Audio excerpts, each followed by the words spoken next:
Hello दोस्तों, स्वागत है आप सबका हमारे यूट्यूब चैनल कॉन्सेप्ट क्लियर पर। आज हम गणित विषय कक्षा 5 की किताब को पढ़ाना शुरू करेंगे और उसमें पाठ 2 आज का हमारा चैप्टर होगा। पाठ 2 से जो जोड़ और घटाना, हम इसके अभ्यास प्रश्नों को हल करेंगे। चलिए ये देखते हैं। सबसे पहला सवाल दिया गया है, हल करो। तो हल करो में सबसे पहले जो सवाल दिया गया है, इसको हमें जोड़ना है। चलिए आइए जोड़ते हैं, देखते हैं कैसे जोड़ेंगे। तो जोड़ने के लिए अपना सबसे पहले 6 इकाई को जोड़ेंगे और दहाई में जोड़ेंगे और सैकड़ा को सैकड़े में जोड़ेंगे और हज़ार को हज़ार में जोड़ेंगे और 10,000 को 10,000 वाले स्थान से जोड़ेंगे और फिर लाख को लाख के स्थान से, 10 लाख को 10 लाख के स्थान से। तो इन सबको चलिए जोड़ना शुरू करते हैं। चलिए देखते हैं। 6 में 8 जोड़ेंगे तो 8 6 14, 14 में 6 जोड़ेंगे तो 20, 20 का 0 हो जाएगा। हासिल हमारा 2 आ जाएगा और इसको हम ऊपर लिख लेंगे यहाँ पे। और 7 में 2 जोड़ेंगे तो 7 2 9 और 0 जोड़ेंगे तो तभी 9 रहेगा और 9 में 2 हासिल जोड़ देंगे तो 9 2 11, 11 के 1 हासिल 1 आया। फिर 1 0 और 2 को जोड़ेंगे तो 1 और 2 3 और 1 हासिल जोड़ देंगे तो 4, यहाँ 4 आएगा। और इस बात का ध्यान रखेंगे हम कि अंक के नीचे अंक ही होना चाहिए। जैसे इकाई अंक इधर है तो इसके नीचे ही इकाई का जोड़ आना चाहिए। फिर दहाई अंक इधर है तो दहाई का जोड़ इधर आना चाहिए। सैकड़े का जोड़ उस सैकड़े के नीचे। ऐसे ही 5 और 4 को जोड़ेंगे तो 4 और 5 9 आएगा और 3 और 1 को जोड़ेंगे तो 4 और 7 को जोड़ेंगे तो 7 4 11, 11 के 1 हासिल 1, यहाँ फिर हासिल आ गया। यहाँ हासिल नहीं आया था तो नहीं लिखे, यहाँ पर हासिल आया तो लिख लिए। फिर 4 में 9 जोड़ेंगे तो 13 और 13 में 1 जोड़ेंगे तो 14 और 14 में 1 हासिल जोड़ेंगे तो 15, 15 के 5 हासिल 1 आया। फिर तो 1 फिर लिख लेंगे, ऊपर ही लिखेंगे। उसके बाद 6, ऊपर यहाँ कुछ नहीं है तो 6 और 2 8 और 1 हासिल जोड़ेंगे तो 9। ये रहा हमारा पहला प्रश्न, सॉल्व हो गया है। तो आइए दूसरा प्रश्न देखते हैं। 3 3 6 और 4 10, 10 का 0 हासिल 1, 4 में 4 और 7, 7 4 11, 11 में 5 जोड़ेंगे तो 11 5 16 और 1 हासिल जोड़ देंगे तो 17, 17 के साथ फिर हासिल 1 आया। उसके बाद 2 5 और 2 7 और 8 जोड़ेंगे तो 8 7 15, 15 में फिर 1 जोड़ेंगे तो 16, 16 के 6 हासिल फिर 1 आया। 8 4 12, 12 में 7 जोड़ेंगे तो 19 और 19 से 20, 20 के 0 हासिल 2 आया है। फिर 9 और ये 2 11 और 11 में 2 हासिल जोड़ेंगे तो 13, 13 के 3 हासिल फिर से हासिल 1 आ गया है। तो 7 में 1 जोड़ेंगे 8 और 8 में 6 जोड़ेंगे तो 8 6 14 और 14 में हासिल जोड़ेंगे तो 15, 15 के 5 फिर हासिल 1 आ गया। यहाँ 5 है और ये 5 के नीचे कुछ नहीं है तो 5 में 1 हासिल जोड़ देंगे 6। ये रहा हमारा आंसर। इसी तरीके से अगला प्रश्न 5 5 10 और 1 11 के 1 हासिल 1, 2 7 2 9, 9 4 13, 13 1 14, 14 के 4 हासिल फिर से 1 आया। 7 8 7 15, 15 यहाँ 0 है तो कोई बात नहीं, 15 रहेगा और उसके बाद 15 में 1 जोड़ेंगे तो 16, 16 के 6 हासिल फिर 1 आया। 4 और 6 10, 10 में 1 हासिल जोड़ेंगे तो 11, 11 का 1 फिर 1 हासिल आया। तो 3, 4 3 7, और 7 में फिर एक हासिल जोड़ देंगे तो ये 0 जोड़ेंगे तब भी 7 रहेगा, तो एक हासिल जोड़ेंगे तो 8 आ जाएगा। उसके बाद 8 आने पे इसमें कोई हासिल नहीं आया, तो 9 में एक जोड़ेंगे 10, 10 का 0, फिर एक हासिल आ गया। जैसे 10 आया तो 10 में इकाई अंक लिख लेंगे और उसके बाद दाहिने वाले अंक को हासिल ले लेंगे। फिर देखते हैं 4 4 8 और 2 10, 10 में एक और 11, एक और जोड़ेंगे तो 11 हो जाएगा, तो एक इसके नीचे और एक बाहर, तो ये रहा हमारा आंसर। उसके बाद अगला सवाल है 7, यहाँ घटाना है, इसको जोड़ना था और यहाँ घटाना है। आइए घटाव के प्रश्न देखते हैं। तो सबसे पहले दिया गया है 1 में से 7 निकालो तो कितना बचेगा। तो 1 में से 7 यहाँ नहीं निकलेगा, चूँकि 1 कम है।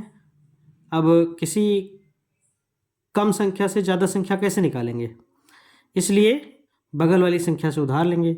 इस वाली संख्या से उधार जब लेंगे तो इसके पास कुछ है ही नहीं, तो ये वाली संख्या इसको उधार कैसे देगी, इसलिए ये वाली संख्या इससे उधार लेगी। अब जब इससे उधार लेगी तो इसके पास 1 है, तो इसने एक इससे उधार इससे एक उधार ले लिया, तो यहाँ हो गया 10, यहाँ 10 हो गया। अब इसको ये उधार दे सकता है, अब ये इसको उधार दे सकता है, तो ये यहाँ से इसको उधार देगा 1, तो ये हो गया 11, और ये बचेगा 9, तो ये 11 हो गया। 11 में से 7 जाएगा तो 4 बचेगा, 7 4 11 होता है। यहाँ 9 बचा। अब 9 में से 5 जाएगा तो यहाँ 4 बचेगा। फिर यहाँ 0 हो गया, अब यहाँ 0 है, चूँकि इसने एक उधार दे दिया था इसको। अब 0 में से 6 जाएगा तो नहीं जाएगा, तो 0 भी एक उधार लेगा, तो इससे बगल वाले से उधार लेगा तो इसके पास नहीं है, तो ये उठ के जाएगा इसके पास उधार लेगा, फिर ये इसको उधार देगा।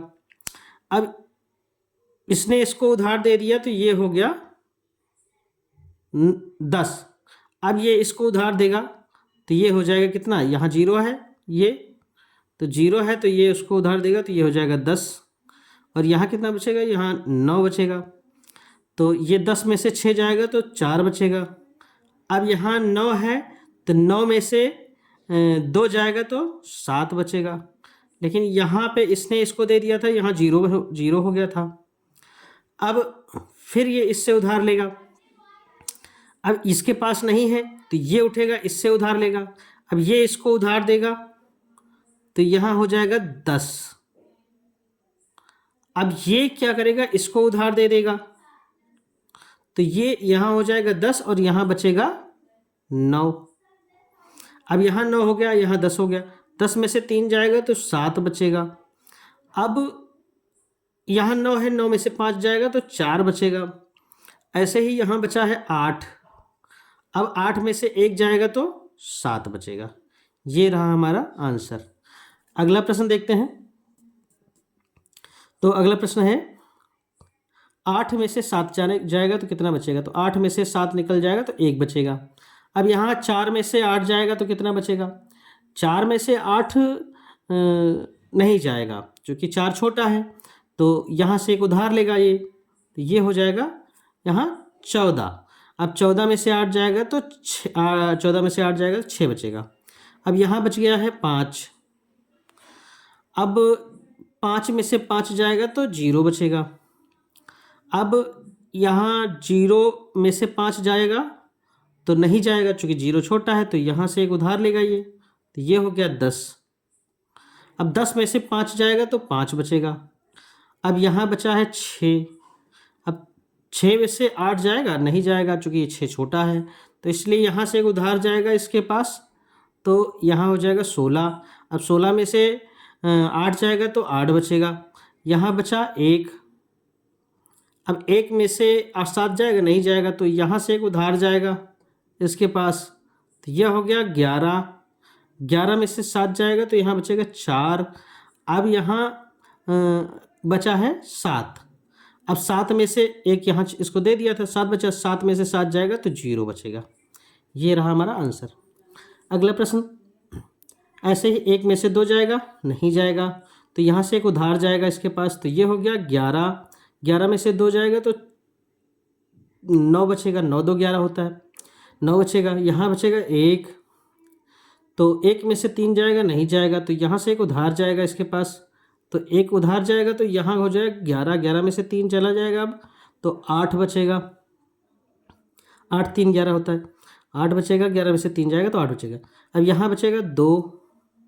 अब जब यहाँ 2 बचेगा तो यहाँ से एक उधार जाएगा, चूँकि 2 में से 4 नहीं जाएगा इसलिए यहाँ से एक उधार जाएगा इसके पास, तो ये हो जाएगा 12। 12 में से 4 जाएगा तो 8 बचेगा, चूँकि 8 4 12 होता है। यहाँ बचेगा 5। अब 5 में से 5 जाएगा तो 0 बचेगा।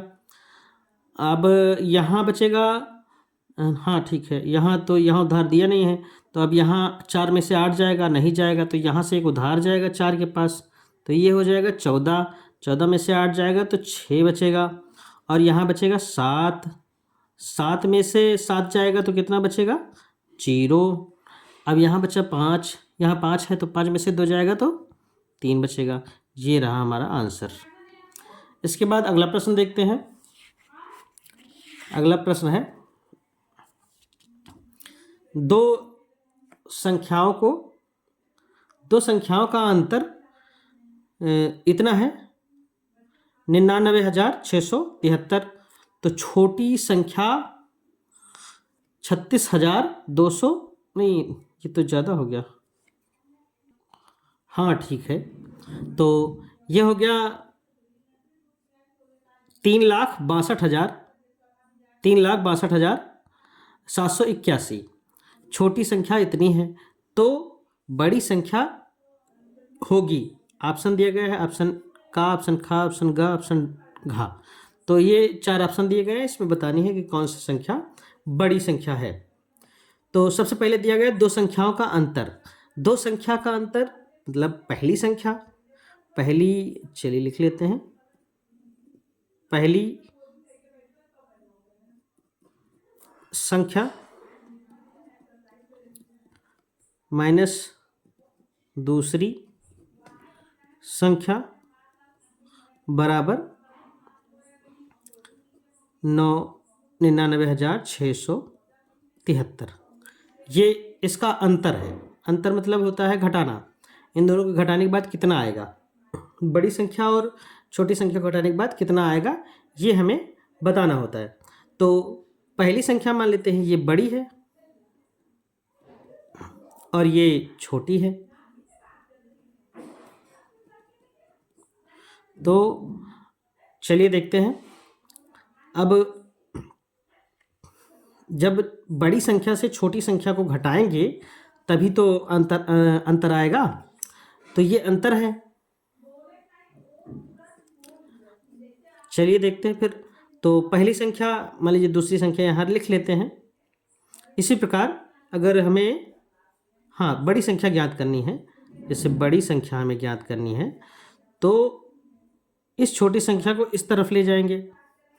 तो जब इस तरफ ले जाएंगे तो ये बराबर के इस तरफ जाएगा, तो बराबर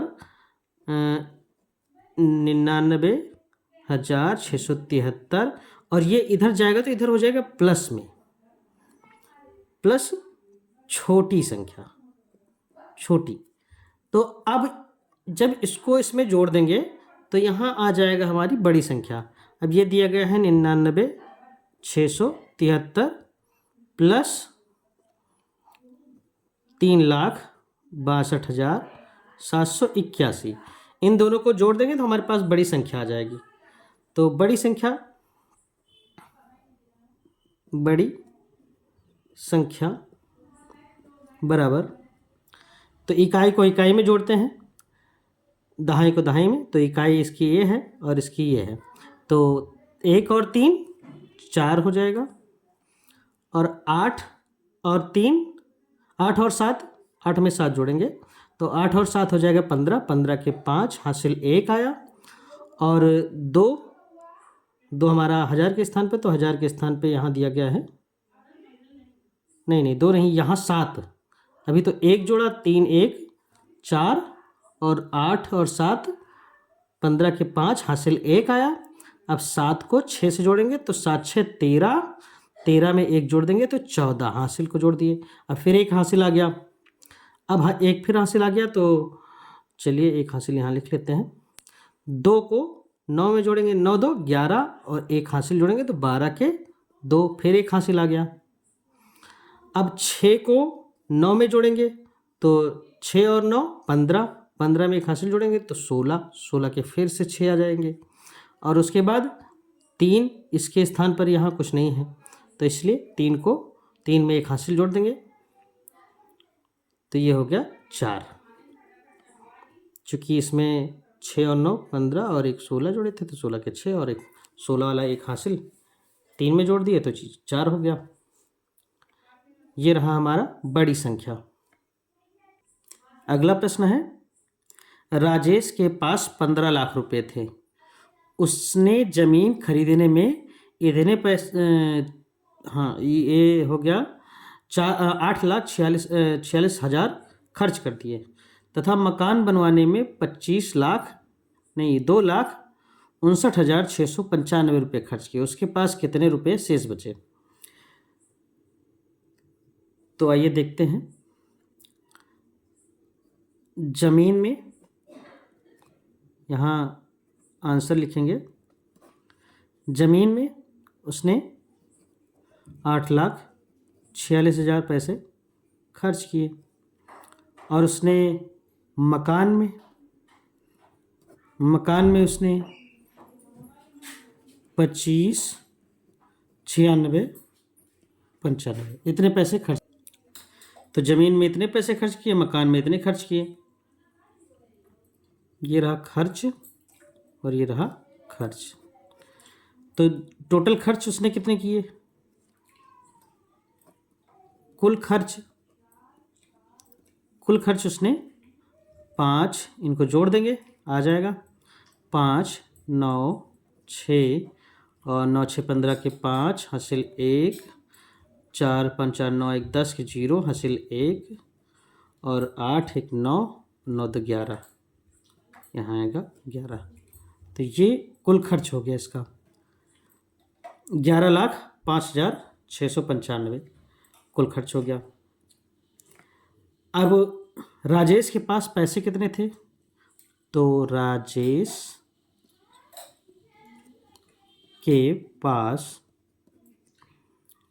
कुल 15 लाख रुपए थे, 15 लाख में 5 जीरो, कुल उसके पास 15 लाख रुपए थे और खर्च उसने इतने कर दिए 11,05,695। तो उसके पास कितने रुपए शेष बचे मतलब कितना बचा है रुपया, तो देखते हैं भाई कितना बचा है। कुल खर्च को हम घटा देंगे, इसमें से उसकी कुल कमाई से खर्च को घटा देंगे तो हमारे पास निकल आएगा कि कितने पैसे उसके पास बचे हैं। तो चलिए देखते हैं। अब इसको हम घटा देंगे, माइनस कर देंगे। जब माइनस करेंगे तो बचत निकल आएगी, बचत। चलिए देखते हैं। अब 0 में से 5 जाएगा, नहीं जाएगा, वही सिस्टम। तो यहाँ से उधार लेंगे, इसके पास कुछ है नहीं तो ये इससे कहेगा, लेकिन इसके पास भी कुछ नहीं है तो ये इससे कहेगा, तो इसके पास भी कुछ नहीं तो ये इससे बोलेगा, इसके पास भी कुछ नहीं है तो ये इससे बोलेगा, तो ये यहाँ देगा, इसको 10 हो जाएगा। फिर ये उठेगा, इसको देगा, ये 10 हो जाएगा, यहाँ 9 बचा। फिर उसके बाद ये इसको दे देगा तो यहाँ भी 9 बचा। फिर ये 10 हो गया। फिर उसके बाद यहाँ से फिर ये इसको दे देगा तो यहाँ भी 9 बचेगा। फिर यहाँ 10 हो गया तो ये इसको दे देगा तो ये 10 हो जाएगा, और यहाँ 9 बचेगा, यहाँ हो गया 10। अब 10 में से 5 जाएगा तो 5 बचेगा। अब यहाँ 9 बचा, 9 में से 9 जाएगा 0। फिर यहाँ 9 में से 6 जाएगा तो 3 बचेगा। अब यहाँ 9 में से 5 जाएगा तो 4 बचेगा।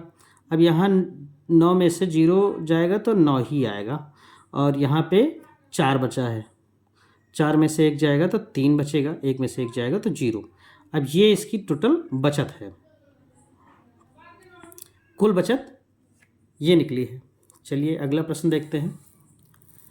अगला प्रश्न कहा जा रहा है 7 अंकों की सबसे बड़ी और सबसे छोटी संख्या का अंतर निकालो, फिर उसमें 6 अंकों की सबसे बड़ी संख्या जोड़कर योगफल निकालो। तो सबसे पहले हम ये कहा गया है इसको कर लेते हैं।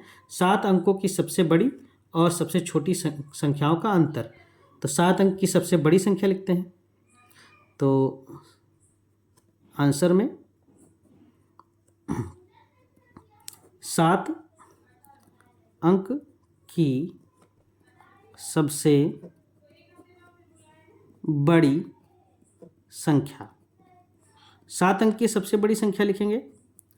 तो सबसे बड़ी संख्या 7 अंक की 7 बार 9 ले लेंगे। 1 2 3 4 5 6 7। इकाई, दहाई, सैकड़ा, हजार, 10,000, लाख, 10 लाख। तो ये रहा 99,99,999 हमारे पास सबसे बड़ी संख्या आ गई, 7 अंकों की सबसे बड़ी। अब 7 अंकों की सबसे छोटी संख्या निकाल लेते हैं। छोटी संख्या, जब 7 अंकों की सबसे छोटी संख्या निकालेंगे तो चलिए 7 अंकों की सबसे छोटी संख्या निकाल लेते हैं। 7 अंकों की सबसे छोटी संख्या होती है 1 लिखो, उसके बाद एक अंक ये हो गया, 1 ये हो गया, 2 हो गए, 3 4 5 6 7 अंक निकल आए। तो ये हो गया हमारे पास 10 लाख। हमारे पास सबसे छोटा अंक है 7 अंकों का। अब इसको कह रहा है इसका अंतर निकालो। अंतर घटाने पे निकलेगा। तो चलिए अंतर निकालते हैं। अंतर बराबर, तो अंतर 9 में से 0 जाएगा तो 9 बचेगा, ये वाला 9 बचेगा, फिर यहाँ 9 बचेगा, उसके बाद फिर यहाँ 9 बचेगा और यहाँ 9 बचेगा, फिर यहाँ भी 9 ही बचेगा। अब यहाँ 9 में से 1 जाएगा तो 8 बचेगा। ये रहा अंतर हमारा। सबसे बड़ी संख्या 7 अंकों की और सबसे छोटी संख्या 7 अंकों की, उसका अंतर ये रहा।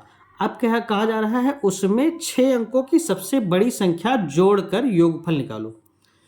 तो इसमें हम जोड़ेंगे 6 अंकों की सबसे बड़ी संख्या। चलिए देखते हैं। तो अंतर ये हमारा लिखा ही हुआ है, इसको हम यहाँ लिख लेते हैं, यहीं लिख लेते हैं। 8 9 9 9 9 9 9। ये हो गई 7 अंकों की नहीं, ये घटाने पे अंतर आया है। इकाई, दहाई, सैकड़ा, हजार, 10,000, लाख, 10 लाख। तो ये हो गया। अब इस संख्या में से 6 अंकों की सबसे बड़ी संख्या घटानी है। 6 अंकों की सबसे बड़ी संख्या मतलब 6 बार हम 9 ले लेंगे। 3। अब इसका योग करना है। नहीं घटाना नहीं, उसमें 6 अंकों की सबसे बड़ी संख्या जोड़कर योगफल निकालो। तो इसमें जोड़ना है। चलिए देखते हैं, जोड़ के निकालते हैं। 9 में से, हाँ अब यहाँ जोड़ना है तो जोड़ लेते हैं। 9 9 18, 18 के 8 हासिल 1, 9 9 18 1 19 के 9 हासिल 1, 9 9 18 1 19 के 9 हासिल 1, 9 9 18, 18 में 1 जोड़ेंगे तो 19, 19 के 9 हासिल 1, 9 9 18, 18 में 1 जोड़ेंगे तो फिर 9, 19, 19 के 9 हासिल 1, 9 9 18 के 18 और 18 में 1 हासिल जोड़ेंगे तो 19, 19 के 9 हासिल 1, 8, 8 में 1 हासिल जोड़ देंगे तो 8 1 9। ये रहा योगफल। यही हमारा आंसर है। अगला प्रश्न देखते हैं। दो संख्याओं का योगफल इतना है, एक संख्या इतनी है, तो दूसरी संख्या बताओ।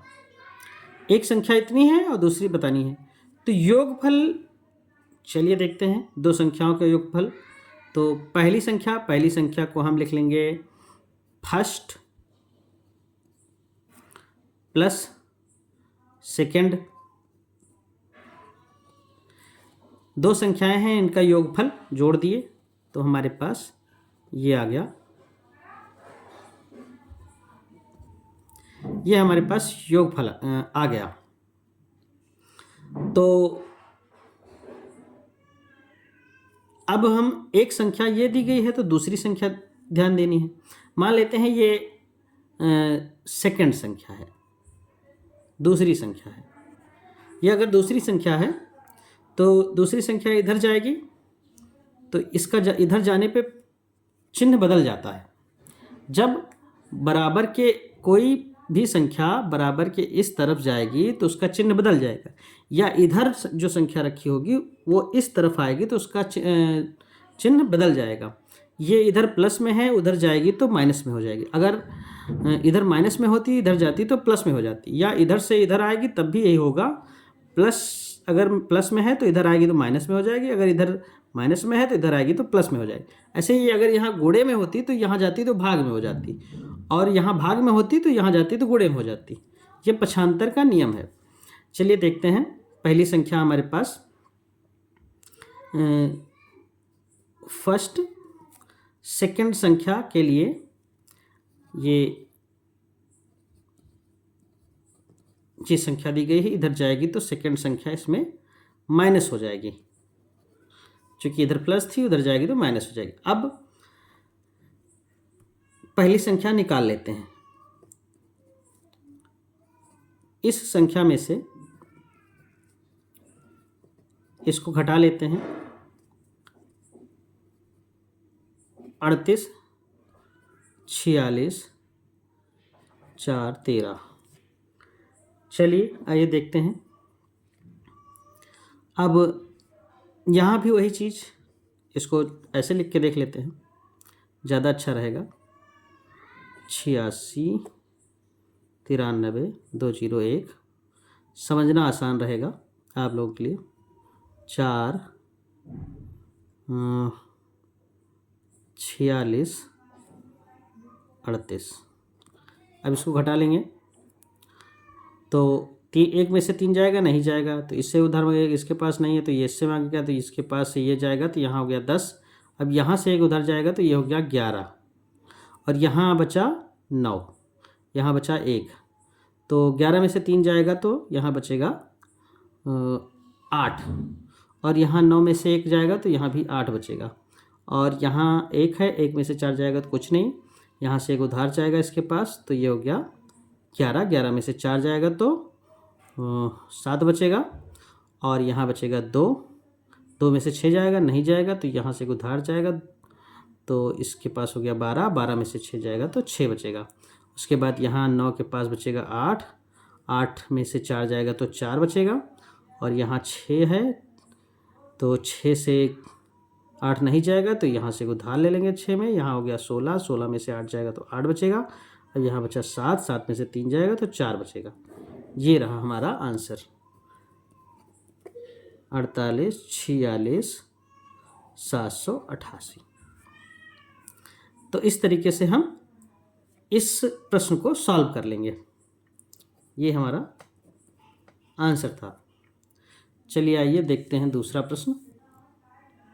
अगला प्रश्न 6वां प्रश्न है। एक परीक्षा में इतने बच्चों में से इतने बच्चे उत्तीर्ण हुए। टोटल इतने बच्चे हैं उस परीक्षा में और इतने बच्चे उत्तीर्ण हुए हैं, तो बताओ कुल कितने बच्चे अनुत्तीर्ण हो गए। तो हमें पहले से पता है भाई इतने बच्चे टोटल हैं और इतने पास हो गए हैं, तो जो बचे हुए बच्चे हैं वही फेल हुए हैं। तो इसमें से इसको घटा देंगे तो ये संख्या निकल आएगी। चलिए आइए देखते हैं। कुल बच्चे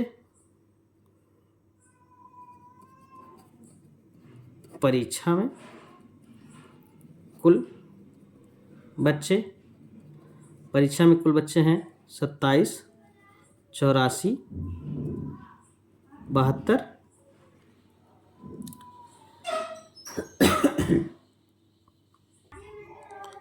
तो इतने बच्चे पास हो गए, पास हुए बच्चे, पास हुए बच्चे। तो पास हुए बच्चे कितने हैं? 9, 5, 6, 8, 1, 2। तो इतने बच्चे पास हुए हैं। अब इसमें से इसको घटा देंगे तो यहाँ फेल हुए बच्चे आ जाएंगे, फेल हुए बच्चे आ जाएंगे।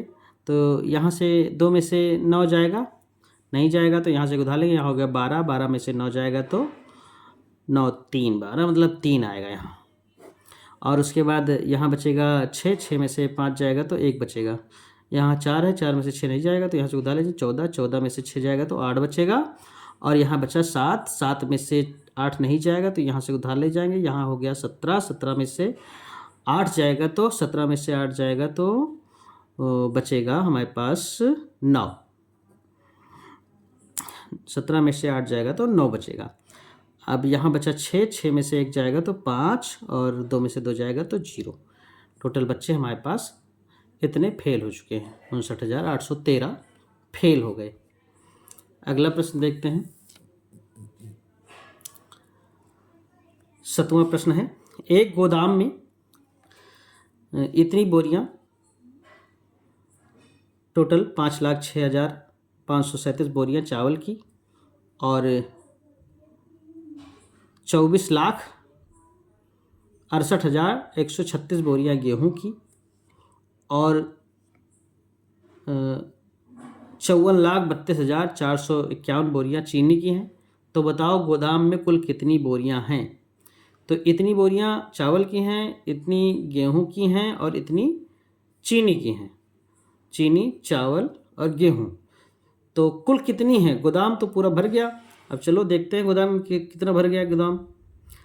चलिए देखते हैं। चावल, सबसे पहले चावल की बोरियां ये रही, ये चावल हो गया। अब गोदाम की बोरियां, गोदाम की बोरियां हैं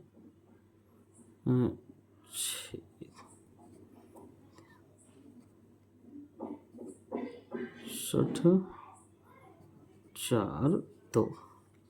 ये हो गया हमारे पास गेहूं, गेहूं इतना हो गया। अब इसके बाद चीनी की बोरियां, चीनी की बोरियों में चलिए देखते हैं चीनी की बोरियां कितनी हैं। ये रही चीनी। अब कह रहा कुल कितने, गोदाम में कुल कितनी बोरियां हैं? गोदाम में ये भी है, गोदाम में ये भी है, गोदाम में ये भी है। तो गोदाम में कुल कितनी बोरियां हैं?